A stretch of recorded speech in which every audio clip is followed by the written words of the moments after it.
Bismillahirrahmanirrahim. Alhamdulillah. Alhamdulillah hamdan katsira thayyiban mubarakan fih. Mubarakan alaih. Kama yuhibbu rabbuna wa yarda. Wa usalli wa usallim ala nabiyyina al-karim Muhammadin wa ala alihi wa ashabihi wa man tabi'ahum bi ihsanin ila yaumiddin. Saudara-saudaraku kaum muslimin dan kaum muslimat rahimani wa rahimakumullah, Rasulullah sallallahu alaihi wasallam menyebutkan dalam hadisnya, la yashkurullah man la yashkurun nas. Tidaklah seseorang itu dikatakan bersyukur kepada Allah siapa yang tidak bersyukur kepada manusia. Oleh karena itu kami ingin haturkan terima kasih jazakallahu khairan kepada DKM yang telah memberikan izin kepada kami untuk menyampaikan sepatah dua patah kalimat di malam hari ini. Mudah-mudahan apa yang mereka lakukan mendapatkan kemuliaan dan keutamaan yang dikhabarkan oleh Nabi sallallahu alaihi wasallam, man dala ala khairin falahu ajru fa'ilih. Barang siapa yang seseorang menjadi sebab terwujudnya sebuah kebaikan, maka dia akan mendapatkan pahala orang-orang yang mengikuti kebaikan tersebut. Amin ya rabbal alamin. Sebelum saya menyampaikan kajian, saya ingin bertanya satu soal dulu. Yang soal itu ada sisi keterkaitan apa yang akan kita bahas. Taib. Apa ayat Al-Quran yang paling terakhir diturunkan oleh Allah? Ada yang tahu? Tunjuk tangan baru jawab. Kan nggak ada yang tunjuk tangan. Taib. Apa ayat yang paling akhir diturunkan oleh Allah? Tunjuk tangannya. Apa ayatnya? Idza jaa nasrullahi wal fath. Taib. Ada yang lain? Ada yang lain enggak? Tapi sudah, untuk hemat waktu ya. Ketika Rasulullah SAW kembali dari Mekah untuk melaksanakan haji wada pada waktu itu, setiba di Madinah Allah menurunkan ayat yang terakhir al-qaul sebagian para ulama. Apa ayat tersebut? Wattaqu yawman turja'una fihi ila Allah thumma tuwaffa kullu nafsin ma kasabat. Wattaqu yawman, takutlah engkau pada suatu hari di mana engkau akan dikembalikan kepada Allah. Ini ayat diingatkan oleh Allah kepada Rasul, kepada Nabi yang sudah dijamin masuk surga. Bahkan tidak hanya jaminan masuk surga, Nabi kita akan menjadi pemimpin manusia nanti di yaumul qiyamah. Tetapi Allah ingatkan kepada beliau, takutlah kamu kepada satu hari yang kau akan dikembalikan kepada Allah Subhanahu wa taala. Setelah Nabi SAW mendapatkan ayat ini atau diturunkan ayat ini, beliau tidak mengatakan, ya Allah saya Nabi, nggak ada yang saya khawatirkan dengan kematian saya, nggak ada yang saya takutkan kalau seandainya malaikatul maut mencabut nyawa saya hari ini. Enggak. Nabi kita SAW pada waktu itu justru beliau mendatangi makam syuhada Uhud. Ya, untuk melembutkan hati beliau yang sudah lembut. Untuk menanamkan dalam qalbu beliau rasa takut kepada Allah yang itu sudah ada pada diri beliau. Ini tidak lain para hadirin dan hadirat rahimani rahimakumullah. Semakin tinggi iman seseorang, dia semakin khawatir pada dirinya. Semakin kuat dan sempurna ilmu seseorang, dia semakin khawatir pada dirinya. Dan sebaliknya, semakin minim iman dan ilmu seseorang, dia merasa dia adalah orang yang sukses. Dia merasa bahwasanya surga itu ada dalam genggamannya. Datang orang-orang pada waktu itu menziarahi Abu Hurairah radhiyallahu taala anhu wa ardahu dalam keadaan beliau sakit. Dan semua kita yang hadir di sini tahu kemuliaannya Abu Hurairah. Hampir semua hadis-hadis Rasulullah sallallahu alaihi wasallam itu datang dari jalannya Abu Hurairah. Bahkan kalau seandainya kita nebak, ditanya sebuah hadis, hadisnya dari siapa? Kalau kita tebak Abu Hurairah, itu kemungkinan benarnya besar. Karena saking banyaknya hadis yang beliau riwayatkan dari Nabi SAW. Tetapi para hadirin dan hadirat rahimani wa rahimakumullah, justru di akhir hayatnya beliau menangis. Datang orang-orang berkata, "Ya Abu Hurairah, maka tabki?" "Ya Abu Hurairah, kenapa engkau menangis?" Kemudian beliau berkata, "Saya menangis bukan dikarenakan saya akan berpisah dengan dunia kalian. Walakinni abki qillatuz zadi wa bu'du safari." Aku menangis karena sedikitnya bekal yang telah aku persiapkan untuk bertemu dengan Allah dan sepanjangnya perjalanan yang akan aku tempuh. Dan aku diperhadapkan dua tempat. Dan aku tidak tahu mana di antara dua tempat tersebut yang akan aku masuki. Apakah aku masuk dalam surga ataukah aku masuk dalam neraka? Para hadirin dan hadirat rahimani wa rahimakumullah. Coba kita tanya, Pak, pernahkah kita bertanya pada diri kita? Kalau seandainya Allah Subhanahu wa taala mencabut nyawa, kalau Allah malaikatul maut datang mencabut nyawa saya di malam hari ini. Dan kemudian kita dimasukkan ke dalam kubur kita. Dan kemudian malaikat akan bertanya kepada kita, "Man rabbuka wa man nabiyyuka wa madinuk?" Apakah itu menjadi beban dalam diri kita? Ataukah kita berpikir itu merupakan sesuatu yang masih jauh sekali dalam hidup kita? Kalau seandainya ini hal yang kita pikir sesuatu yang sangat jauh dalam diri kita, menunjukkan para hadirin, kita sedang sakit. Walaupun fisik kita kuat, walaupun kita sanggup angkat beban 50 kilo, walaupun kita sanggup menggayuh sepeda 100 kilometer, tapi kalau kondisi dan keadaan kita tidak ada kekhawatiran apa yang akan kita lalui setelah kematian, kita sedang sakit. Ya, kita sedang futur. Futurnya seseorang itu bukan dengan dia mencukur jenggot. Kalau cukur jenggot bukan futur lagi, namanya sudah fasik. Iya. Futur seseorang bukan dia nggak ke masjid, nggak berjamaah atau nggak pernah sholat. Orang nggak sholat bukan lagi futur namanya. Alal qaul ulama mengatakan fasik, alal qaul ulama mengatakan apa? Kafir. Tapi orang yang futur adalah orang yang mereka tidak merasa takut dan merasa aman pada dirinya. Para hadirin dan hadirat rahimani wa rahimakumullah. Tidak ada sesuatu yang paling disesali oleh orang-orang yang jatah hidupnya sudah habis di dunia ini. Mereka tidak rindu dengan anak mereka yang telah mereka tinggalkan. Enggak, bukan itu yang mereka rindui. Mereka juga tidak rindu dengan istri mereka yang masih cantik dan muda. Mereka juga tidak rindu dengan makanan yang lezat di dunia. Tetapi yang mereka harapkan setelah kematian mereka, agar Allah Subhanahu wa taala kembali menghidupkan dia di dunia ini agar dia bisa beramal soleh. Ini yang hari ini penghuni kubur berteriak. Ini yang hari ini penghuni kubur meminta kepada Allah Rabbul Alamin, Rabbirji'uni la'ali a'malu salihan fima tarak. Kalla innaha kalimatun wa qailuha wa min warahim barzakhun ila yaumi yub'atsun. Ya Rabb kami, kembalikanlah kami ke dunia supaya kami bisa beramal soleh yang dahulunya kami tinggalkan. Itu yang mereka minta. Itu yang mereka mohon kepada Allah.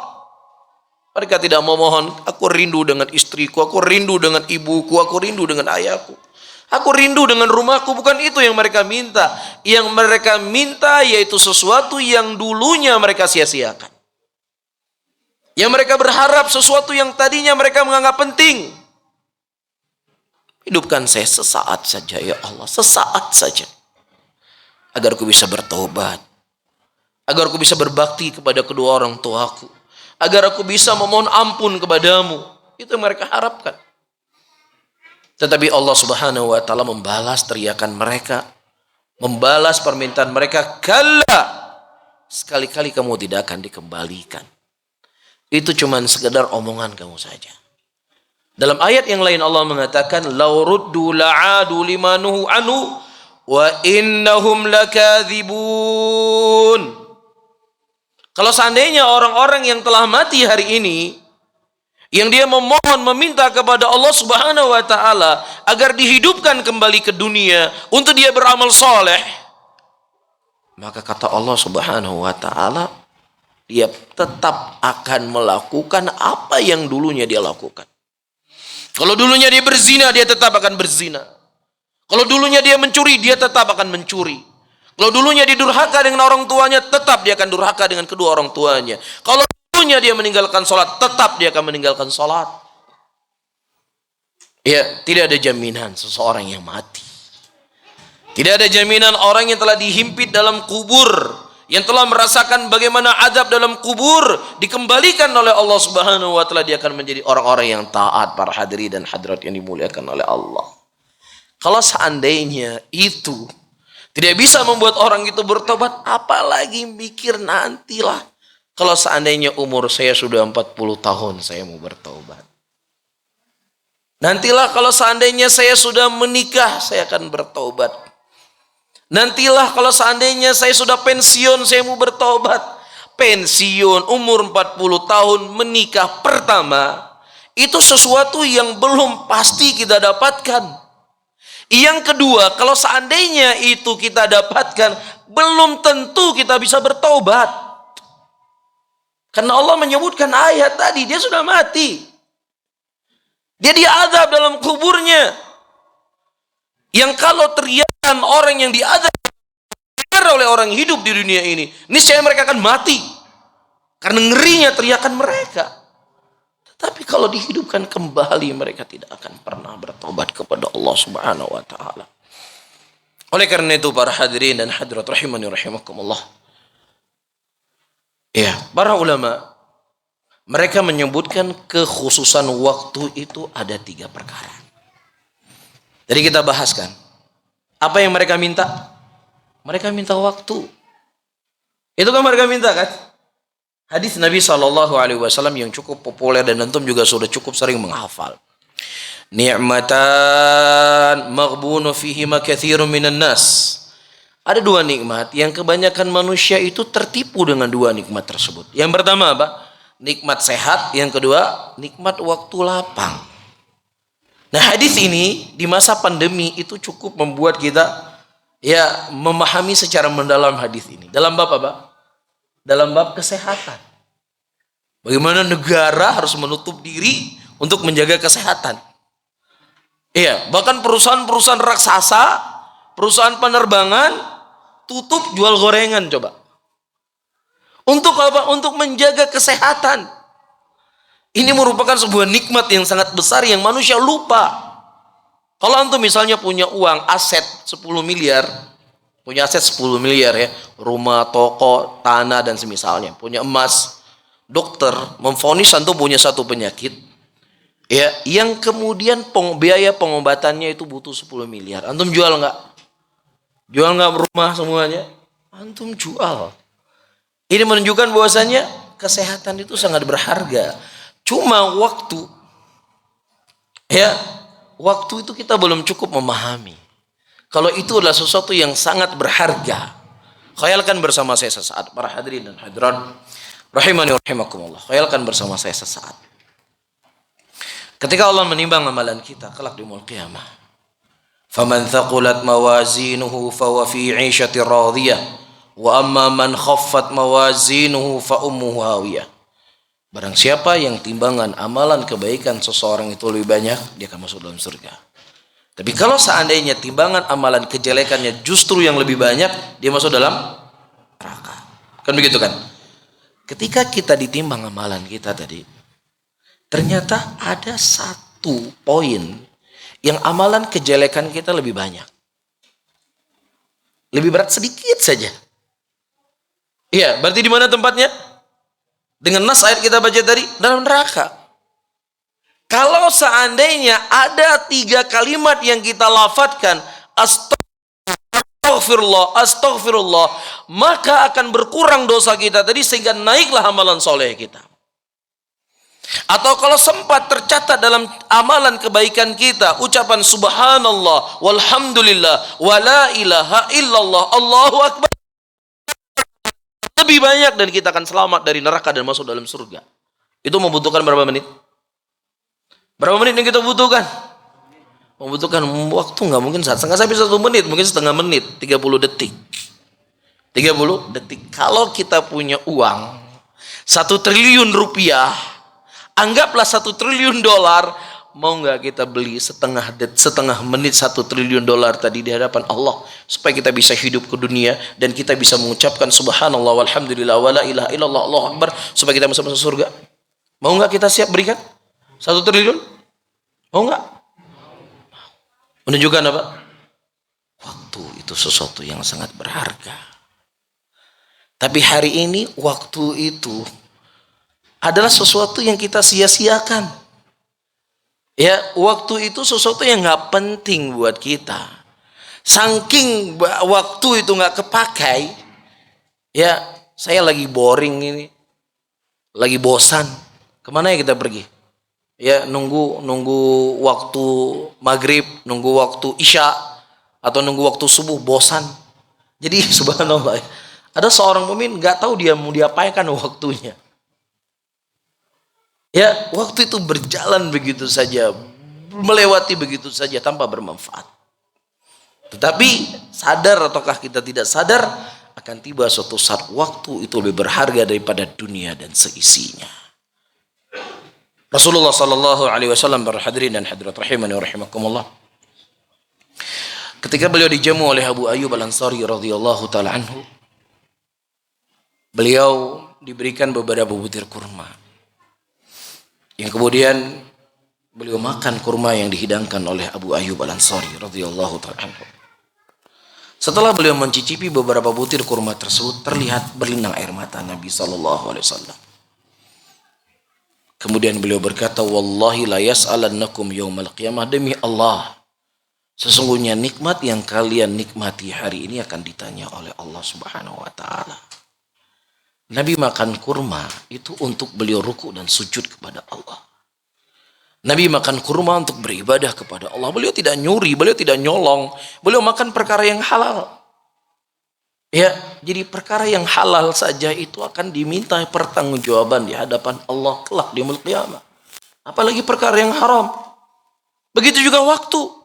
Waktu yang kita lewati hari ini para hadirin dan hadirat rahimani wa rahimakumullah, dari perkara-perkara yang mubah itu akan ditanya oleh Allah. Apalagi waktu yang kita lewati untuk menonton hal yang diharamkan oleh Allah. Apalagi waktu yang kita lewati kita gunakan untuk bermaksiat kepada Allah Rabbul Alamin. Dan jangan kita berpikir urusan dunia itu mudah, urusan akhirat itu mudah. Urusan akhirat itu gampang, tidak ada yang gampang dengan urusan akhirat. Tidak ada yang mudah urusan di sana kecuali siapa yang dimudahkan oleh Allah.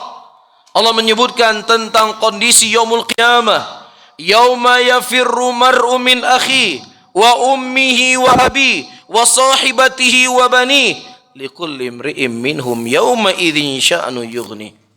Pada hari itu orang akan lari dari temannya, lari dari ibunya, lari dari bapaknya, lari dari saudara-saudaranya.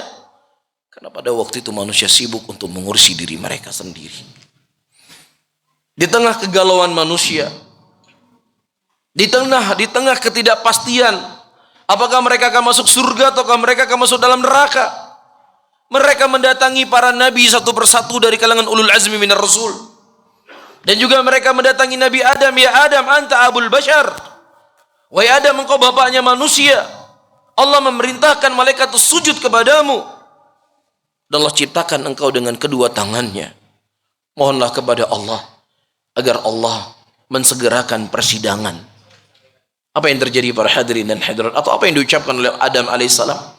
Adam alaihissalam berkata, lastu ahlan bidzalik, aku bukan orang yang pantas untuk kalian minta, karena aku telah memakan buah yang ada dalam surga yang dilarang oleh Allah Subhanahu wa taala. Subhanallah.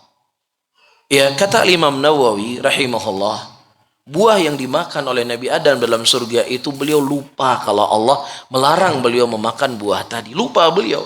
Bersamaan dengan itu beliau telah bertaubat, beliau telah beristighfar kepada Allah, dan Allah telah mengampuni dosa beliau.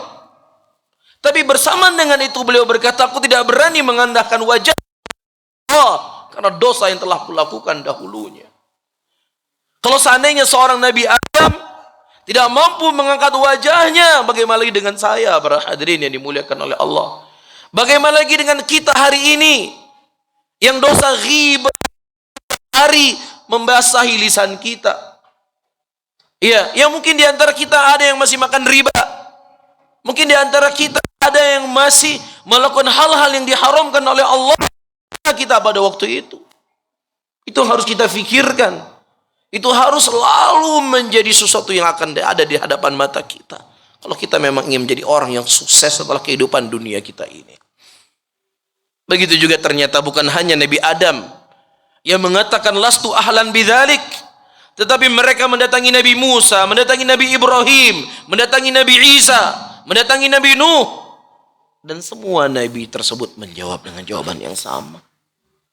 Karena mereka minta uzur, ada satu kesalahan yang mereka lakukan yang itu pun gak sengaja mereka lakukan. Itulah hari yang mengerikan, para hadirin yang dimuliakan oleh Allah. Allah akan berkata pada hari itu, limanil mulkul yawm. Siapa raja pada hari ini? Mana raja-raja yang dulu di dunia? Mana orang-orang yang dulu berkuasa di dunia? Mana orang-orang yang memiliki harta dulu di dunia? Mana orang-orang yang punya algojo yang dulu banyak di dunia? Mana mereka semuanya?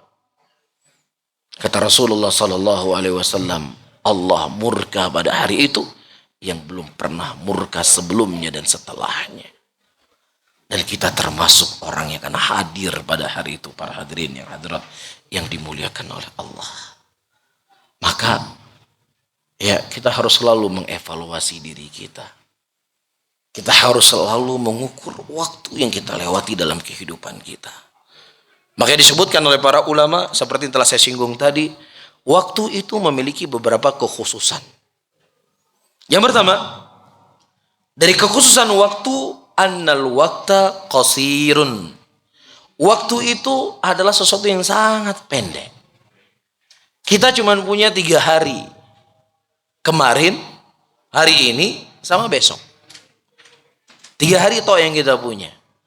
Dari 3 hari yang kita punya, waktu kemarin, ya 1 tahun yang lalu, 10 tahun yang lalu, bahkan 5 menit yang lalu kita tidak akan mungkin kembali.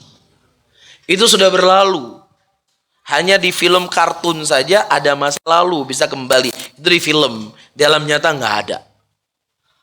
Maka apa yang kita lakukan dari masa lalu kita, teman-teman semuanya, kalau itu merupakan kejelekan, kita bertobat kepada Allah. Jangan sampai hari ini kita melakukan kejelekan. Iya, kalau seandainya itu merupakan kesalahan, kita bertobat kepada Allah agar kita tidak lagi melakukan kesalahan. Tapi kalau masa lalu kita itu adalah kebaikan, ketaatan, maka kita butuh mempertahankan ketaatan tersebut dan menjaga ketaatan yang telah kita lakukan.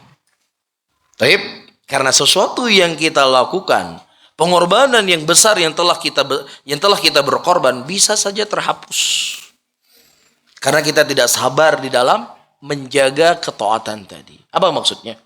Al-Imam Ibnu Qayyim rahimahullahu ta'ala, beliau menyebutkan, sabar dalam melakukan ibadah itu dibagi menjadi 3. Sabar sebelum melakukan ibadah, sabar ketika sedang melakukan ibadah, sabar setelah melakukan ibadah. Misalnya tuh mau bangun salat subuh, kan mesti sabar kan? Harus bangun salat subuh, kondisi dingin, selimutnya musim hujan, tinggalnya di Malang lagi. Ya daerah Batu kan lagi enak-enaknya tidur. Harus bangun tidur, junub lagi. Harus sabar kan? Sabar. Kemudian kita bersabar melangkah pergi ke masjid, menghidupkan motor atau harus jalan kaki, butuh kesabaran. Sudah lewat pertama. Yang kedua, ketika kita bertakbir Allahu Akbar, butuh kesabaran ketika sholat. Ya, jangan pengen cepat-cepat sholat, sujudnya belum sempurna udah bangkit, rukunya belum sempurna sudah bangkit, ini nggak ada kesabaran. Butuh kesabaran ketika kita sholat. Kita hadirkan hati kita dengan lisan kita, dengan gerak-gerik tubuh kita, agar sholat kita itu bermanfaat. Kan begitu? Dan kemudian sabar ketika setelah melakukan ibadah. Jangan sampai ibadah yang telah dicatat dengan kebaikan, yang itu akan membuat kita tersenyum kelak di yaumul qiyamah, tapi karena dengan satu lisan hilang amalan kita yang telah kita lakukan 10 tahun yang lalu. Saya sebutkan contoh yang mudah-mudahan dengan contoh ini mungkin lebih mudah difahami. Ada suami istri hidup berdampingan bersamaan dibingkai dengan cinta dan kasih sayang selama 20 tahun. Si istri telah mengorbankan sesuatu perkara yang sangat besar dalam hidupnya. Dia telah mengorbankan hidup dan matinya ketika dia melahirkan anak suaminya tadi. Ada 5 orang anak. Ini kan luar biasa pengorbanannya. Dia melayani suaminya. Ya, di tengah dia capek, lelah, tidur, dia harus bangun, suaminya ingin minum teh. Ini adalah pengorbanan yang besar. Begitu juga si suami menafkahi istrinya, menafkahi anak-anaknya selama 20 tahun. Itu pahalanya tentunya sangat besar sekali. Kan begitu? Kemudian di 20 tahun terakhir terjadilah cekcok A, B, C, D dan seterusnya. Terjadi firaq, perceraian. Terjadi perceraian. Nah, ketika si laki nggak sabar, si perempuan nggak sabaran, akhirnya dia mulai bercerita. Memang itu suami yang pecus begini, saya capek layani dia, nyesal saya melayani dia. Masya Allah. Hilang amalannya. Kita khawatir hilang amalannya. Begitu juga si suami yang seharusnya dia telah mendapatkan pahala yang sangat besar.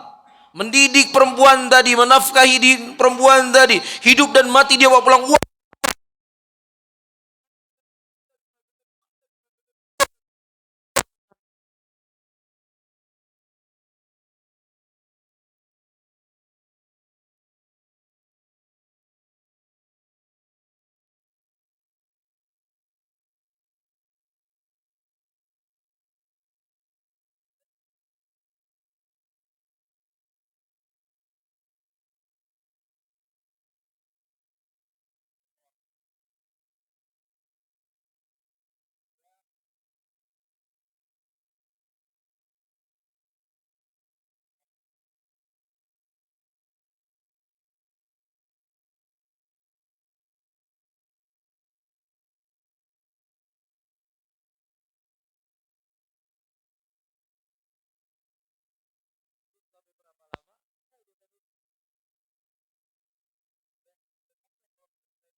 Orang soleh ini ketika ditanya, kenapa engkau menceraikan istrimu?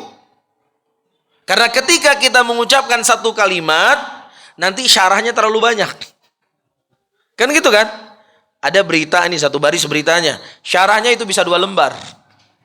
Yang tadinya cuma ingin sebut matan saja, tapi karena emosi, karena sudah terucap pertama kali, dia sia-silah oleh syaitan, akhirnya disyarah jadi 2 lembar. Iya, makanya orang ini ketika beliau ditanya, kenapa kau menceraikan istrimu?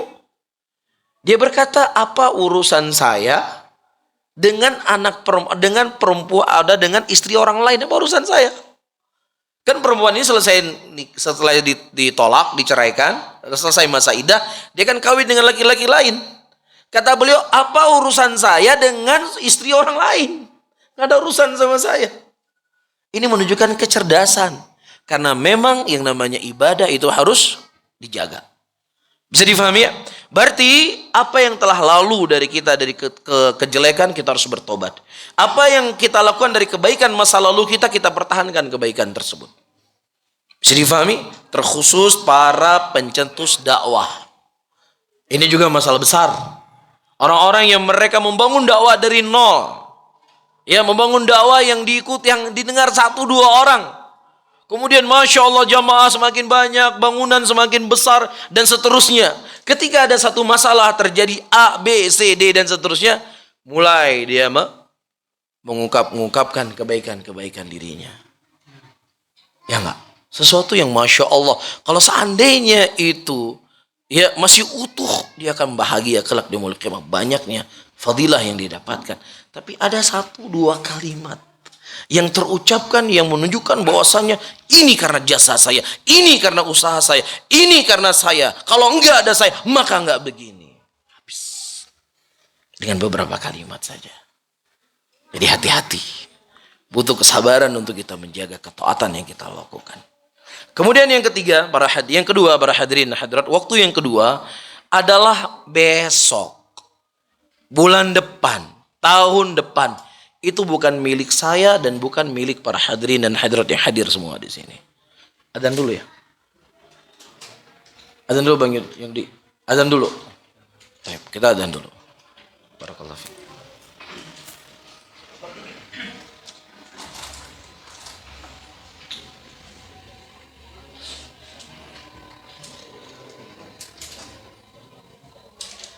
Allahu Akbar, Allahu Akbar.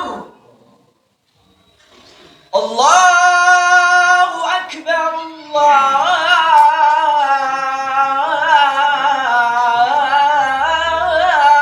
Akbar. Asyhadu an la ilaha illallah.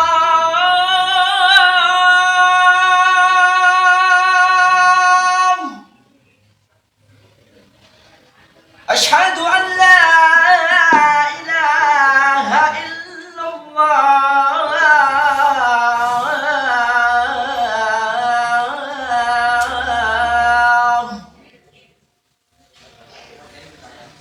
أشهد أن محمدا رسول الله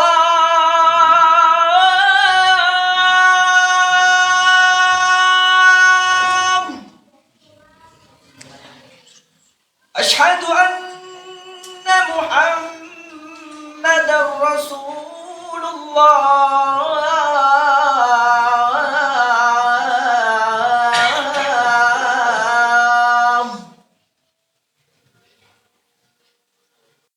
حي على الصلاة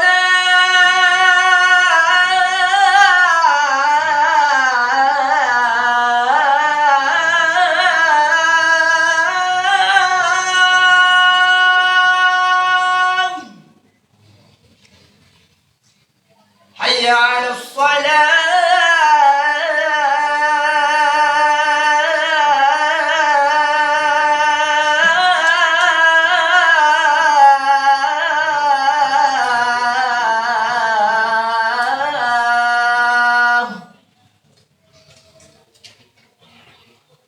حي على الفلاح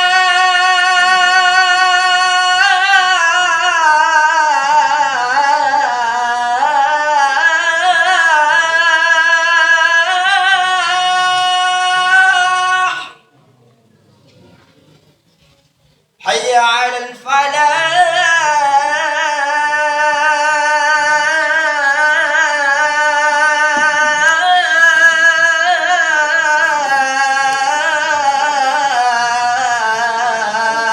الفلاح الله أكبر الله أكبر لا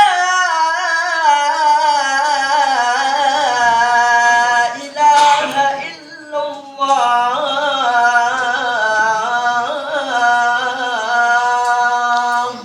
La ilaha illallah wa tatammu salatul qawm Muhammadun wasilatul fadilah Baik, kita lanjutkan kembali para hadirin dan hadirat rahimani rahimakumullah. Kita menyebutkan tadi ya, waktu yang akan datang. Jangankan kita berbicara satu hari besok, 1 jam yang akan datang itu bukan milik saya dan bukan milik para hadirin yang hadir semua di sini. Allah Subhanahu wa taala mengatakan dalam ayatnya, "Wa ma tadri nafsum madza taksibu ghada wa ma tadri nafsum bi ayyi ardin tamut." Tidak ada jiwa yang tahu apa yang akan terjadi besok. Dan juga tidak ada jiwa yang mengetahui di mana dia akan mati. Jadi kita nggak usah berbicara nanti, nggak usah berbicara besok. Ada seorang alim dari ulama salaf, pada waktu itu dia berkata kepada temannya.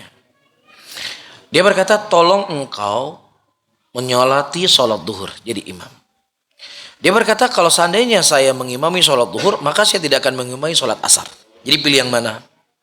Kamu pilih saya jadi imam sholat duhur atau kamu pilih saya jadi imam sholat asar? Kata beliau, angan-angan kamu terlalu panjang.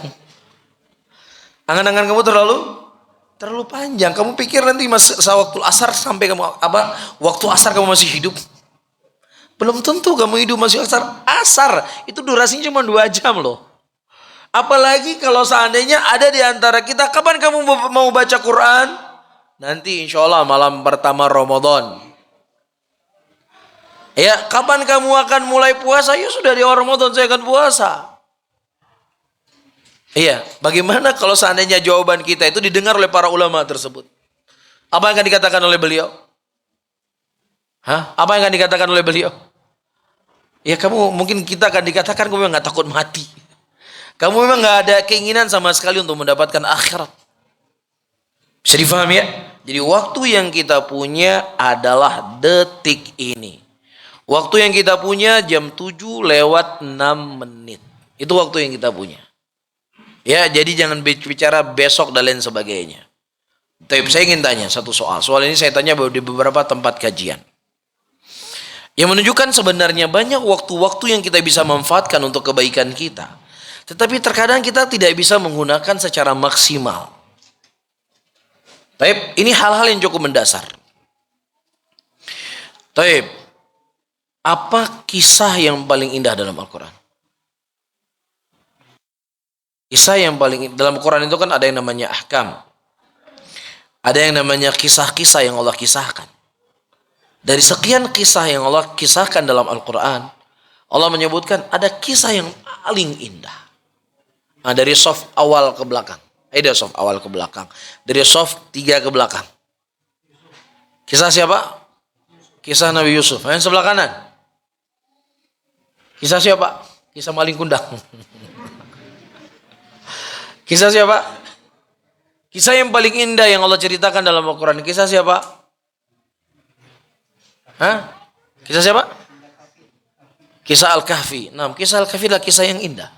Tapi Allah menyebutkan sendiri, kisah yang indah aku kisahkan kepada kalian. Kisah Nabi Yusuf. Nahnu naqussu alaika min asanil qasasi. Kami kisahkan kepada kalian kisah yang paling indah. Soal selanjutnya. Pernahkah kita merasa penasaran dengan kisah yang indah tersebut? Pernah nggak baca kisah Nabi Yusuf? Pernah baca nggak? Pernah ya? Alhamdulillah. Ya, kalau nggak pernah baca parah kita. Kenapa saya katakan parah? Masalahnya kita mengaku cinta sama sunnah. Masalahnya kita mengaku cinta sama Quran. Masalahnya kita mengaku cinta sama Allah. Sementara kisah yang Allah ceritakan yang paling indah dalam Al-Quran kita nggak pernah baca. Ya, ini menunjukkan kepada kita teman-teman semuanya. Kalau kita belum baca ya banyak sekali waktu-waktu yang bisa kita manfaatkan, tetapi ternyata tidak kita maksimalkan. Sesuatu yang paling mendasar saja yang Allah ceritakan dalam Al-Quran kita nggak membacanya. Malu nggak kita sama Allah? Status WA itu setiap hari kita baca. Betul nggak? Apa kira-kira manfaat yang antum dapatkan membaca status WA orang? Saya nggak katakan haram lah ya. Saya mengatakan apa manfaat coba? Ya, mulai dari ada orang yang berlibur, on the way ke sana, on the way kemari. Ya, mulai dia curhat tentang suaminya, curhat tentang istrinya, curhat tentang anaknya. Ya, mulai dari beli mobil, beli sepatu, beli tas, beli baju, semuanya dipamerkan di status WA-nya. Ya, nah kita tukang nonton. Ya, kadang nggak cukup sekali, murojaah sekian kali. Malu nggak kita sama Allah? Ketika ditanya sama Allah nanti kelak di yaumul qiyamah, apa kisah yang paling indah? Apakah kau pernah membaca kisah tersebut? Sementara kita sibuk membaca ucapan-ucapan manusia, sementara kisah atau ucapan Allah Subhanahu wa taala kita terlalai dengannya. Ini menunjukkan para hadirin dan hadirat, waktu kita memang waktu yang cukup banyak kita sia-siakan dalam hidup ini. Baik, kemudian yang kedua. Ini pertama, kekhususan waktu. Kekhususan kedua, annal waqta yang qadi sari'an. Waktu itu berjalan begitu cepat. Enggak terasa. Bapak berapa umurnya sudah? Ya. 67 tahun ya. Bapak sekolah SD-nya di mana? Di sini di Malang enggak? Di Malang ya. Kira-kira kapan Bapak masuk SD? Ingat enggak? Baru ya seakan-akan ya. Betul nggak? Baru nggak? Seakan-akan baru kemarin. Hari ini Bapak mungkin sudah ngantar cucu sekolah. Itu bukan sekolah TK, mungkin cucunya sudah masuk SMA. Nggak terasa umur kita sudah 67 tahun. Bapak sana berapa umurnya? Ya, sama ya, 1 SD. Enggak. Ada yang lebih tua lagi? Hah? Siapa? Oh bapak berapa umurnya? 68. Kakak kelas berarti ya. Masya Allah. Terasa nggak bapak umurnya sudah 68 tahun? Nggak terasa ya. Nah, segar masih muda. Semangatnya harus masih muda ya. Tetapi kalau masa tua itu kan sebenarnya kan peringatan dari Allah untuk kita kan. Tapi kalau kita muda, hah? Oh gitu ya. Apa itu Pak? Nah begitulah kehidupan Bapak. Iya, jadi kalau kita mau hitung-hitung secara matematika, kita menikmati hidup di dunia ini kan cuma hanya beberapa tahun saja. Itu kalau kita punya dunia. Iya, dari umur 15 tahun ya, ke 25 tahun, ke 35 tahun, ke 45 tahun. 30 tahun kita bisa menikmati dunia dengan syarat kita punya dunia. Lah kalau kita nggak punya dunia, pagi kerja sampai pulang malam. Besok gitu lagi, terus menerus. Apa yang mau kita nikmati dunianya? Kita anggaplah dia menikmati dunia tadi. Ketika umurnya sudah 45 tahun, kayak kata bapak tadi, ya, makan daging sedikit sudah sakit leher. Ya, makan minuman yang bersantan sedikit sudah pegel. Ya, naik tangga hanya beberapa anak tangga, lutut sudah nyut-nyutan. Iya. Ini umur dia masih 45 tahun. Kalau umur dia sudah 60 tahun, jangankan menikmati dunia ini, ke toilet pun perlu dipapa. Inilah kehidupan dunia, sadar ataukah kita tidak sadar? Iya. Nah begitu juga ibu-ibu punya suami. Iya, di masa hidupnya istrinya berkata, "Bang, aku ingin seperti Ummu Darda." Gimana maksudnya seperti Ummu Darda? Ya, aku tidak akan mau menikah dengan laki-laki siapapun setelah meninggal engkau. Supaya kalau seandainya aku dimasukkan ke dalam surga, aku ingin selalu bersamamu. Kalau kau juga masuk surga tentunya. Itu kan kisahnya kan. Mungkin di masa hidupnya dia kan berkata demikian. Iya, tapi ketika kita meninggal hari ini, sedih nggak dia? Sedih nggak kira-kira? Nggak yakin antum istri antum sedih kalau meninggal. Sedih. Bulan pertama dia sedih. Bulan kedua masih sedih, tapi sedihnya sudah tidak seperti bulan pertama. Bulan ketiga dia sudah mulai mikir-mikir. Aku masih muda. Juga wajahnya ya cantik. Ya bisnisnya suami itu lagi berkembang-kembangnya. Kalau aku nggak menikah, aku khawatir ini akan jadi fitnah. Sudah mulai terbesit dalam pikirannya. Kan seperti itu. Masuk bulan keempat, belum habis 5 bulan, dia sudah ijab dan qabul di KUA. Terus kita, awas ya kalau kamu kawin lagi, saya datang nanti roh jahat nanti. Itu di film itu. Itu cerita film, nggak ada cerita hakikatnya. Ya, 5 bulan kita sudah menjadi tanah. Ya, mulailah laki-laki lain yang wajahnya lebih tampan dibandingkan kita. Yang dia masih muda, tidur di kasur empuknya kita. Ya, dia pakai sepatu koleksinya kita. Dibisiki oleh istri kita, "Bang, kalau abang butuh uang, ini ada ATM. PIN-nya sekian dan sekian dan sekian." Itulah kehidupan. Betul nggak? Kan antum belum mengalami, belum mati soalnya. Tapi antum melihat nggak orang, antum punya teman, atau punya saudara, punya tetangga, atau punya siapapun yang istrinya menikah dengan laki-laki lain? Iya, jadi harta yang kita kumpulkan tadi udah pergi sudah. Lah kalau istrinya kita baik ya sudah dibagi sebagai warisan. Lah kalau istri kita nggak baik, atau tadinya dia baik menikah dengan suami yang memang rakus dengan harta. Iya, kita mau bilang kamu jangan kawin lagi. Iya, ketika kita masih hidup. Nah, ketika kita sudah mati, kita mau berbuat apa? Inilah kehidupan dunia yang kita jalani hari ini. Sadar ataukah kita tidak sadar? Ya, makanya para hadirin dan hadirat, Rasulullah sallallahu alaihi wasallam sebelum beliau meninggal, beliau berkata, "Al-mau'iduna laysa fid dunya, walakin mau'iduna fil akhirah." Pertemuan kita bukan pertemuan di dunia ini, karena pertemuan di dunia ini secinta apapun kita dengan seseorang, kita akan berpisah dengan dirinya. Rela ataukah kita tidak rela? Maka kata Nabi, pertemuan kita hakikatnya adalah pertemuan di akhirat kelak. Ini yang pertama. Yang kedua, waktu itu sangat berjalan dengan cepatnya. Ya, itu biasanya dalam bab apa itu? Gak terasa waktunya kok cepat sekali berjalan. Ketika apa? Ketika apa? Gak dengar apa? Taib, tanda-tanda yaumul qiyamah. Enggak, maksud saya bukan gini. Maksud saya, antum hadir di majelis ilmu kan ini kan? Hadir kan? Jadi kita kajiannya jam berapa? Jam 6:30. Berasa sudah berapa lama duduk di kajian? Berasa sudah 3 jam kayaknya. Betul nggak? Ini jamnya mati atau gimana ini? Hah? Jalan ya, menitnya kok nggak habis-habis. Betul nggak? Betul nggak? Tapi kalau kita lihat HP, apalagi baca sholat isya, jam 8 lihat HP kan? Jam 8 lihat HP. Lihat HP, lihat jam. Wah, sudah jam 11 malam. Berapa jam? 9, 10, 11, 3 jam. Berasanya berapa menit? Baru 5 menit.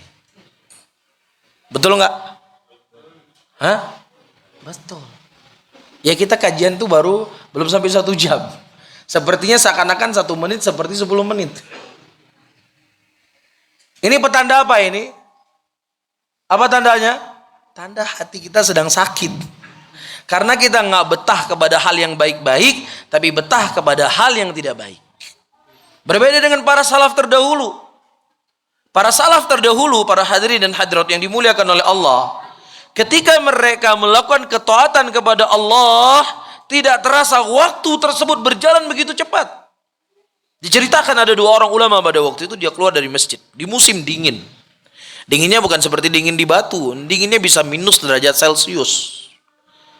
Ya, dia diskusi dengan temannya, diskusi tentang hadis. Ya, setelah salat isya sampai menjelang adzan subuh, nggak terasa sudah subuh. Ya, karena mereka merasakan manisnya ilmu, karena mereka merasakan lezatnya membahas tentang ilmu. Begitu juga Imam Muslim rahimahullah. Waktu itu beliau punya masalah tentang satu hadis Nabi SAW. Ya. Kemudian beliau masuk ke maktabah, diberikan hadiah kepada beliau sekeranjang kurma. Tanpa saking asyiknya beliau belajar, saking asyiknya beliau mencari hadis, tanpa terasa kurma tadi habis 1 keranjang. Dan beliau meninggal rahimahullahu taala karena makan kurma tadi. Jadi ketika mereka belajar itu mereka merasakan lezatnya luar biasa. Iya, bahkan sebagian mereka diajak bicara oleh teman-temannya. Iya, ada sebagian mereka mengatakan, hentikan matahari, mau saya bicara sama kamu. Kamu hentikan dulu matahari supaya dia nggak berjalan, saya mau bicara sama kamu. Kalau nggak, mohon maaf, saya nggak bisa bicara. Ada sebagian mereka terkadang kalau memang dia harus berbicara dengan temannya, para hadirin dan hadirat, dia mengatakan saya mohon izin, saya kalau mau berbicara saya minta izin. Dia persiapkan sesuatu untuk dia belajar. Dia persiapkan kertas, dia persiapkan alat tulis dan lain sebagainya. Dia persiapkan segala sesuatunya sambil dia diajak ngobrol.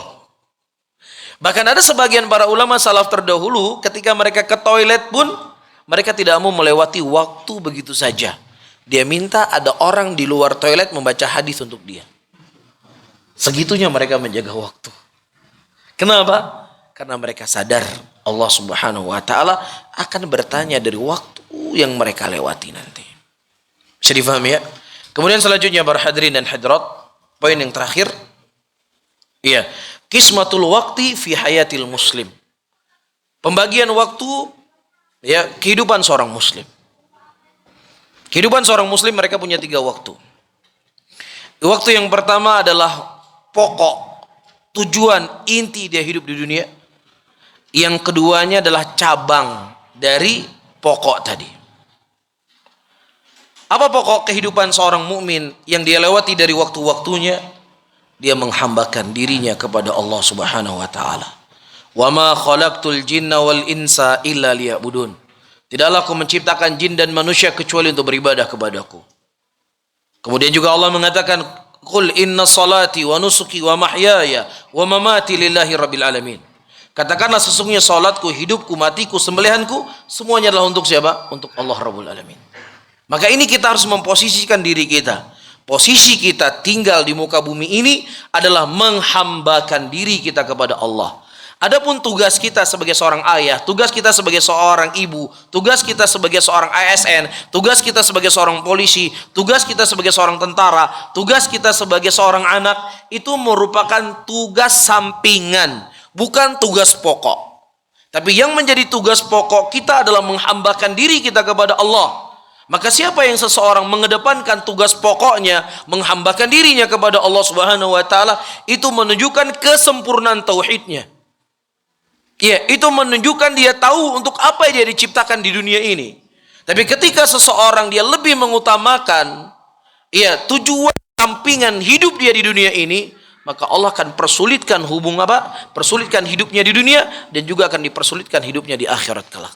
Perhatikan baik-baik para hadirin dan hadirat. Terkadang ya, sebagian kita di kalangan para penuntut ilmu hanya sekedar disentil hatinya. Cuman hanya sekedar diganggu perasaannya.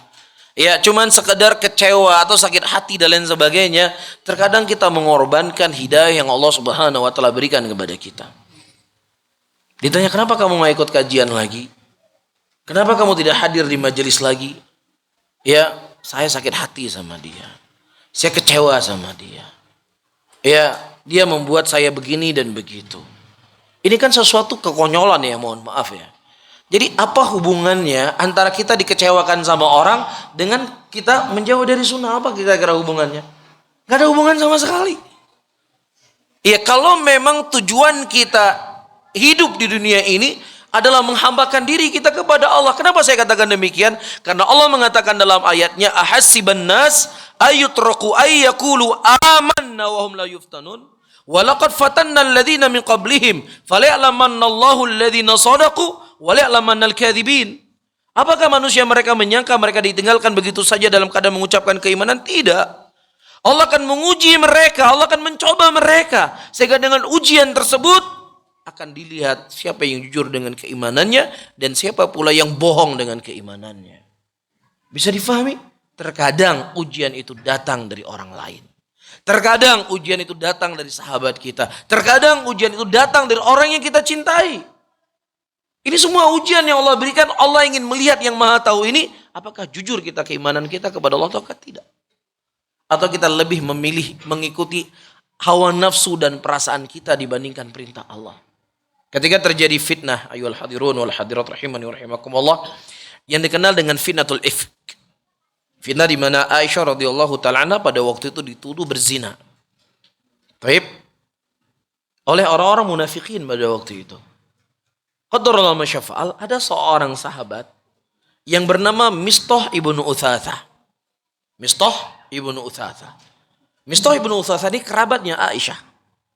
Dan dia seorang sahabat dari kalangan muhajirin yang hidupnya di Mekah pada waktu itu terkadang ditanggung oleh Abu Bakar As-Siddiq radhiyallahu taala anhu warḍahu.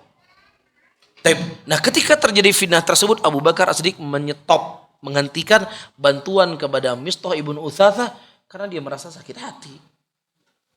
Anaknya difitnah. Ayah mana yang tidak sakit ketika anak dia tahu anaknya jujur, anaknya suci dituduh berzina? Siapa yang gak sakit hati? Ayah mana yang tidak berang, ayah mana yang tidak marah? Sehingga kemarahan Abu Bakar As-Siddiq radhiyallahu taala anhu dan ketidakterimaan beliau tidak memberikan bantuan kepada Mistah ibnu Utsatsah.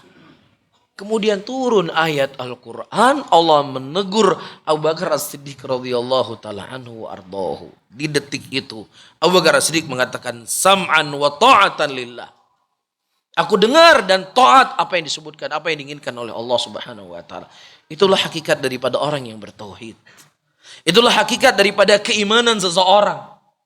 Itulah hakikat pengakuan kita selama ini. Aku cinta sama Allah, aku cinta kepada Rasul, aku cinta kebenaran. Itu terbukti ketika kita diuji dan dicoba oleh Allah Subhanahu wa taala. Di situ buktinya. Tapi kalau seandainya antum enggak punya masalah, Ya, ekonomi antum lancar, badan sehat, istri sehat, semuanya baik-baik, nggak ada masalah. Antum kemudian menjalankan perintah Allah itu biasa. Karena itu kewajiban yang Allah wajibkan kepada kita. Tapi masalahnya zat yang memberikan nikmat kepada kita, menguji kita, mencoba kita. Ya, apakah kita kokoh dengan keimanan kita atau kita lebih mengikuti hawa nafsu kita? Bisa difahami ya? Jadi itu hakikat daripada ubudiyah, penghambaan diri seseorang kepada Allah. Bukan hanya dia meyakini Allah yang menciptakan saya, Allah yang saya ibadahi. Bentuk ibadah kita kepada Allah juga adalah menerima apa yang Allah takdirkan kepada kita. Bisa difahami? Jadi saya sering menyampaikan di kajian, tauhid yang kita pelajari itu bukan hanya sekedar kita tidak pergi ke kuburan menyembah kubur. Tauhid yang kita pelajari bukan hanya kita tidak pergi ke dukun. Tauhid yang kita pelajari bukan hanya kita tidak percaya dengan tukang ramal. Tauhid yang kita pelajari bukan hanya kita tidak pakai jimat. Tapi tauhid yang kita pelajari bagaimana kita menerima keputusan Allah, takdirnya Allah kepada kita, baik ataukah tidak baiknya itu. Yang baik kita tetap menjadi hamba Allah dan selalu berusaha untuk mendekatkan diri kepada Allah. Tetapi ketika Allah menakdirkan sesuatu kepada kita dengan ujian tadi, kemudian kita hilang, menunjukkan memang kita tidak jujur dengan keimanan kita. Dan gak pantas untuk kita mewarisi surganya Allah Subhanahu wa ta'ala. Bisa difahami ya? Jadi tugas pokok kita apa? Menghambakan diri kepada Allah. Ya bentuknya belajar dan lain sebagainya. Ya di antara kisah yang cukup populer, antum sudah paham semua, Nabi Allah Ibrahim diperintahkan Allah untuk menyembelih anaknya beliau sendiri. Anak yang sudah ditunggu berpuluh-puluh tahun diberikan oleh Allah, kemudian diperintahkan untuk menyembelih anaknya, beliau siap menyembelih anaknya. Beliau tidak tertipu dengan nikmat yang diberikan oleh Allah sehingga beliau lupa kepada zat yang memberikan nikmat tadi. Itulah bentuk penghambaan diri kepada Allah. Yang kedua, ini cabang ya. Cabang daripada kehidupan seorang mukmin, dia mencari nafkah, dia bekerja. Taib. Terlebih orang yang sudah punya anak, sudah punya istri, kewajiban dia mencari nafkah itu lebih diwajibkan lagi. Karena Rasulullah mengatakan cukup seseorang itu berdosa ketika dia menyanyiakan apa yang menjadi tanggung jawabnya. Bisa difahami ya? Bahkan Rasulullah SAW ketika ditanya oleh seorang sahabiyah, ya tentang si fulan dengan si fulan, kata Nabi, jangan kamu nikah sama si dia itu pelit. Ya pelit berarti kan dia tidak mau mengeluarkan uang kepada istrinya. Dan juga masuk dalamnya apa? Dia nggak mau bekerja, nggak mau cari nafkah. Sehingga istrinya disuruh bekerja. Maka itu berdosa. Makanya Umar bin Khattab radhiyallahu ta'ala anhu pernah beliau berkata, bekerjalah kalian karena sesungguhnya Allah tidak menurunkan dari langit emas dan perak. Tetapi Allah turunkan kepada kalian adalah apa? Hujan. Ya kita disuruh bekerja, mencari nafkah. Tetapi ya, di dalam kita mencari nafkah tetap dalam koridor kita sebagai hamba Allah. Ya, melihat transaksinya jangan jauh daripada unsur riba. Kita tidak menjual sesuatu yang haram, sesuatu yang memberikan mudarat dan lain sebagainya. Itu bentuk penghambaan diri kita kepada Allah. Yang terakhir dengannya saya tutup kajian kita di malam hari ini. Para hadirin dan hadirat rahimani wa rahimakumullah. Ya, kehidupan seorang mukmin yang ketiga, yang itu merupakan cabang yang kedua adalah menikmati hal-hal yang dihalalkan di dalam agama ini. Apa misalnya hal yang dihalalkan? Antum misalnya goes, boleh nggak? Boleh. Antum naik motor-motoran, boleh nggak? Boleh. Antum naik gunung, boleh nggak? Boleh. Selama perkara itu perkara yang mubah, silahkan. Itu hal yang terkadang punya kelebihan dari orang lain, namun kita merasa ujub dan sombong. Bagaimana mengatasi hal tersebut? Sebagainya sudah saya sebutkan, dan ingat ya, di antara pelapor pertama dari penyakit ujub adalah iblis alaihi lanatullah. Yang dia sombong dengan apa yang dia miliki, akhirnya dia tidak mau patuh kepada Allah Subhanahu wa taala. Jadi maukah kita menjadi pengikutnya iblis? Tentunya tidak mau. Jadi itu hal-hal yang perlu untuk kita ketahui. Bagaimana menyikapi rasa was-was takut dengan masa depan yang belum pasti? Quarter life crisis, Masya Allah. Tapi kalau seandainya seseorang itu khawatir dengan kehidupan yang tidak pasti di yaumul qiyamah, dengan cara dia beramal soleh, dengan cara dia berbuat ketaatan, dengan cara dia menjauhi dosa dan menjauhi maksiat, itu hal yang baik. Faman kana yarju liqa rabbi falyamal amalan salihah. Barang siapa yang seorang beramal dengan amal, barang siapa yang seorang berharap ini bertemu dengan Allah, makanya dia hendak beramal soleh. Itu kata Allah. Begitu juga kata Abu Bakar As-Siddiq radhiyallahu ta'ala anhu, alangkah indahnya kalau aku seperti seekor burung yang kemudian mati, tidak dihadap, tidak dihisap oleh Allah Subhanahu wa taala. Terkadang beliau berkata, alangkah indahnya kalau seandainya aku seperti bulu-bulu yang tumbuh di badan seorang mukmin, yang ku tidak diadab, tidak dihisap, ketika tubuh tersebut masuk dalam surga, aku masuk dalam surga. Nah, ucapan Abu Bakar As-Siddiq radhiyallahu taala anhu di sini, ayyuhal ikhwah, beliau merasa beliau tidak punya apa-apa, tetapi bersamaan dengan itu beliau melakukan ketaatan, hal yang baik. Faham di sini? Tapi kalau seandainya seseorang dia mengkhawatirkan masa depan akhiratnya, kemudian dia berputus asa, ya saya sudah 50 tahun umur saya, Allah nggak mungkin menerima taubat saya, dosa saya terlalu banyak, saya memang tidak pantas untuk masuk surga, yang kemudian dia terus dengan dosanya, terus dengan maksiatnya, maka ini tercela. Bisa saja dosa yang dilakukan itu jauh lebih ringan dibandingkan dengan kunutnya dia dari rahmatnya Allah Subhanahu wa ta'ala. Tapi kalau seandainya dia maksudkan dengan dunia, ya, maka dia perlu mempertebalkan tauhidnya kepada Allah Subhanahu wa ta'ala. Wa ma min dabbatin fil ardi illa 'ala Allahi rizquha. Tidak ada satupun yang berjalan di muka bumi ini kecuali Allah memberikan rezeki. Allah sebagai zat yang maha kaya menjamin rezeki kita, dan Rasulullah mengkhabarkan dalam hadisnya tidak akan mati seorang hamba sampai seluruh rezeki yang Allah takdirkan kepadanya itu dia habiskan, baru dia akan mati. Kok kita lebih percaya kepada perusahaan-perusahaan yang dimiliki oleh manusia, yang terkadang sebagiannya dimiliki oleh orang kafir? Saya jaminan hidup saya ini terjamin karena perusahaan saya perusahaan internasional, perusahaan saya perusahaan Amerika, dan lain sebagainya. Sementara apa yang Allah katakan, wa ma min dabbatin fil ardi illa 'ala Allahi rizquha, dia enggak percaya. Ini menunjukkan kelemahan tauhidnya. Bisa difahami? Dan seorang ulama salaf berkata, laqad alimtu bi anna rizqi la yaqulu ghairi fatmana bi qalbi. Aku mengetahui bahasanya rezekiku tidak pernah dimakan oleh orang lain sehingga membuat aku tenang. Bisa difahami ya? Jadi kalau memang kita udah nggak ada rezeki lagi, mati tenang. Ya, jadi kamu nggak perlu bunuh diri, mati sendiri kalau rezeki kamu sudah nggak ada lagi. Allah kaitkan dengan rezeki kematian kita. Kenapa? Untuk memberikan motivasi agar kita tidak takut dengan masa depan kita.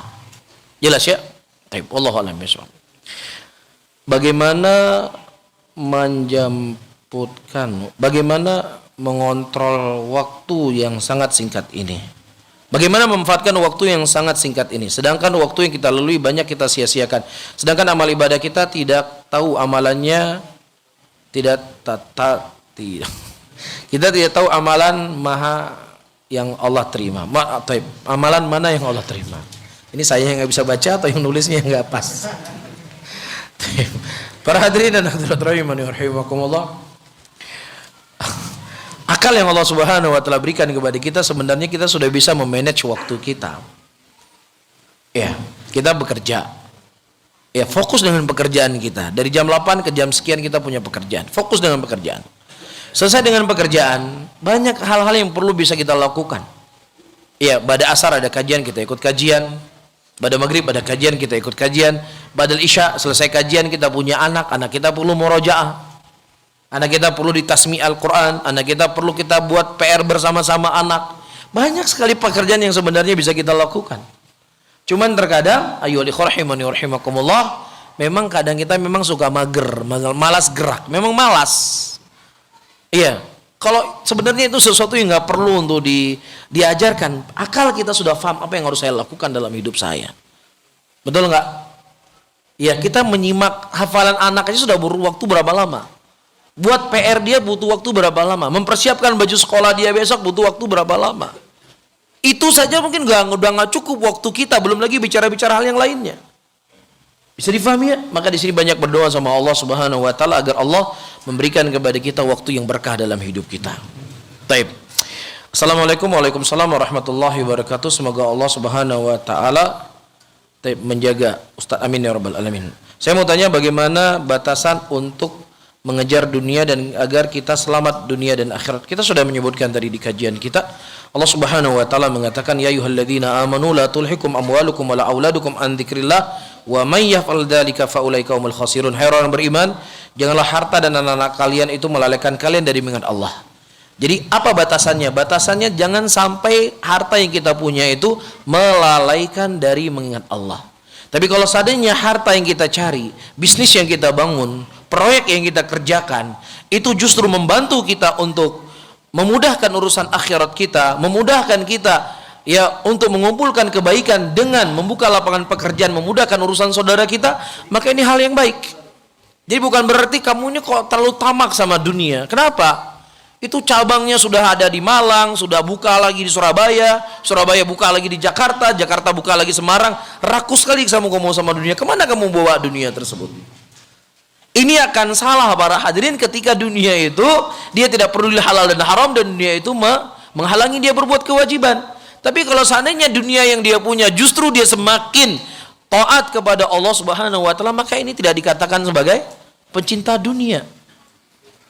Talha bin Ubaidillah radhiyallahu taala anhu, seorang sahabat yang dijamin masuk surga. Begitu juga Abdurrahman bin Auf radhiyallahu taala anhu, dan terkhusus Talha bin Ubaidillah. Kenapa riwayat hadis beliau dari Nabi sangat sedikit dibandingkan sahabat yang lain? Kenapa fatwa beliau itu lebih sedikit dibandingkan fatwa yang lain? Dalam keadaan beliau lebih dahulu masuk Islam, dalam keadaan beliau lebih lama belajar dengan Nabi. Di antara alasannya disebutkan bahwasanya beliau ini dulu mengurusi khalifah, mengurusi urusan kerajaan negara pada waktu itu, dan juga di antara halnya beliau itu suka membuka bisnis. Jadi setiap ada peluang bisnis beliau buka di situ. Setiap beliau ada peluang investasi, beliau investasi di situ. Tapi dunia itu beliau gunakan untuk membantu beliau dengan urusan akhiratnya beliau. Bisa difahami ya? Jadi ini bukan sesuatu yang tercela. Silakan kita membuka lapangan pekerjaan, karena Rasulullah mengatakan Allah fi aunil abdi maka al abdu fi auni akhi. Allah akan menolong seorang hamba selama hamba itu menolong saudaranya. Banyak di sana saudara-saudara kita butuh pekerjaan. Banyak di sana saudara-saudara kita terhalang untuk menikah karena dia tidak punya pekerjaan, tidak punya mahar. Kita buka lapangan pekerjaan, membantu urusan muslimin. Ini merupakan fadilah yang sangat mulia. Jadi ini tujuan kita, bukan hanya mengumpulkan harta saja. Bisa difahami ya? Jadi batasannya seperti yang kita sebutkan tadi. Anda sampai jam berapa kita? Sampai jam 8. Oh, satu lagi.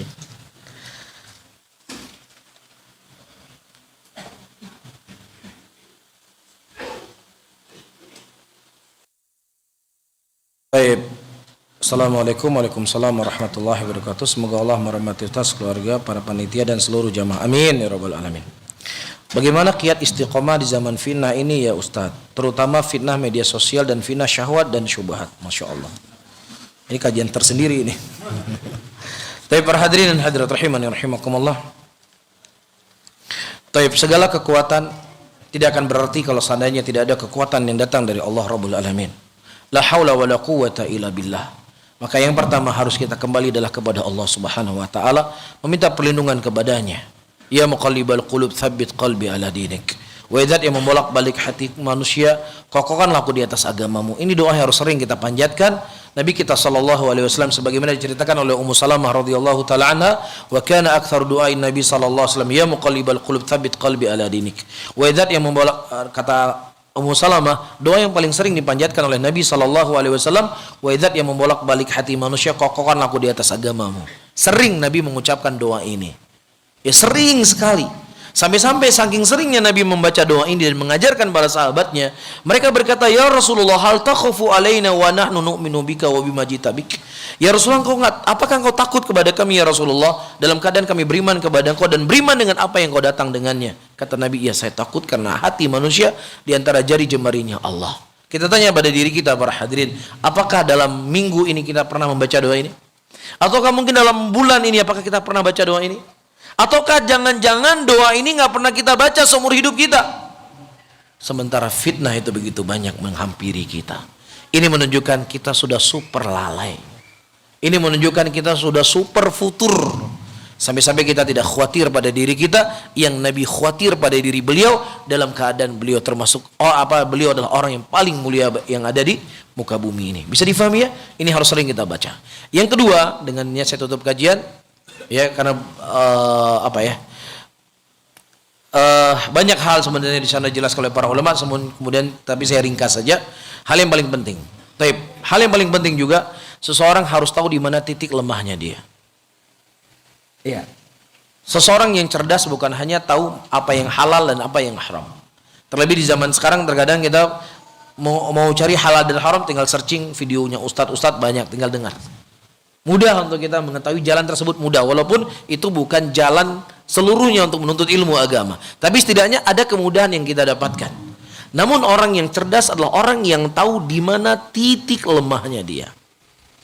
Kalau seandainya saya pegang HP pada sholat isya, misalnya, ini pasti saya akan melihat apa yang nggak penting saya lihat. Berarti di sini titik lemahnya kita. Stopkan HP pada waktu itu. Tapi kalau seandainya nasihati saya begini, tapi nggak mau dia tinggalkan. Ibaratnya seperti, Ustadz tolong doakan saya ya supaya saya nggak ngerokok lagi. Tetapi teman-teman perokok nggak bisa dia tinggalkan. Gimana dia mau minta doakan supaya jauh dari rokok? Kamu didoakan, kemudian berazam kuat, tinggalkan orang-orang yang akan mendorong kau untuk merokok lagi. Nah begitu juga ketika media sosial HP tadi, ketika kita bersendirian, ketika waktu kita panjang, kalau kita buka HP akan terlihat hal yang nggak penting, disitulah kita harus tutup. Bisa difahami para hadirin? Ditutup. Ya, hari pertama berat, hari kedua berat, hari ketiga berat, hari selanjutnya akan mudah kembali. Kita pernah hidup di masa, karena nggak semua kaum milenial ya, kita pernah hidup di masa ya telepon yang dipakai itu telepon umum. Kita harus pergi ke telepon tempat umum atau ke wartel, nunggu jam 6 subuh supaya lebih murah teleponnya. Pernah hidup nggak kita di zaman itu? Antum bisa ketemu nggak sama istri antum? Bisa ketemu nggak sama anak-anak? Bisa jemput nggak anak-anak? Bisa nggak? Kadang ada lakinya orang Malang, istrinya orang Aceh, ketemunya di Jakarta. Padahal nggak ada telepon pada waktu itu. Bisa ketemu. Bisa difahami? Jadi cuman angan-angan. Ini kalau saya nggak hidupkan HP, nanti saya harus menyebarkan kajian, harus menyebarkan pengumuman kajian. Iya, mengumumkan kajian itu 5 menit. Yang lainnya? Ya itulah. Itulah bentuk syaitan menggiring kita. Bisa difahami para hadirin ya? Ya, jadi kita harus tahu di mana titik lemahnya kita, disitulah kita harus menjauh. Ya, kalau tahu titik lemahnya di sini, maka hindari. Ya, titik lemah saya mau bagaimanapun di Facebook, ya udah, ente tinggalkan Facebook karena Allah. Ya, kalau kita mengaku cinta sama Allah, bukankah khomer itu sesuatu yang paling digandrungi? Mungkin khomer itu hari ini seperti media sosial. Kan begitu? Ketika Allah Subhanahu wa taala menurunkan ayat haramnya khamar, di detik itu para sahabat meninggalkan khamar, bahkan mereka menghancurkan kendi-kendi minuman keras, sampai-sampai Anas bin Malik pada waktu itu hendak menuang minuman keras, dihancurkan setelah mendengar ayat tadi. Dan hampir-hampir kota Madinah itu banjir dengan khamar. Kalau seandainya turun ayat hari ini haramnya media sosial, apakah kita akan tinggalkan? Oh, enggak gitu maksud ayatnya. Maksud ayatnya adalah begini dan begini. Kiasnya terlalu banyak. Ya intinya kita tidak mau meninggalkan apa yang Allah larang karena itu adalah hobinya kita. Makanya saya sering menyampaikan, hari ini kita mudah pelihara jenggot, hari ini kita mudah melakukan ketaatan yang karena memang itu nggak ada yang mengusik dengan dunia kita, nggak ada yang mengusik dengan hobinya kita. Tapi ketika ada perintah Allah yang mengusik hobinya kita, mulailah kita mencari jalan keluar di situ. Intinya kita tidak mau menjalankannya. Bisa difahami para hadirin, dan ini harus menjadi satu pegangan dalam hidup kita. Karena yang menilai kita adalah Zat yang Maha Tahu zahir dan batinnya kita. Adapun dengan manusia, kita bisa bermanis mulut dengan mereka, mereka bisa percaya dengan kita, tapi Allah Rabbul Alamin mengetahui apa yang ada dalam qalbu kita. Wallahu a'lam bishawab. Mungkin ini bisa saya sampaikan. Mudah-mudahan bermanfaat untuk saya sendiri dan juga kepada hadirin dan hadirat semuanya. Tapi saya tutup, subhanallah wa bihamdika asyhadu an la ilaha illa anta astaghfiruka wa atubu ilaik. Assalamualaikum warahmatullahi wabarakatuh.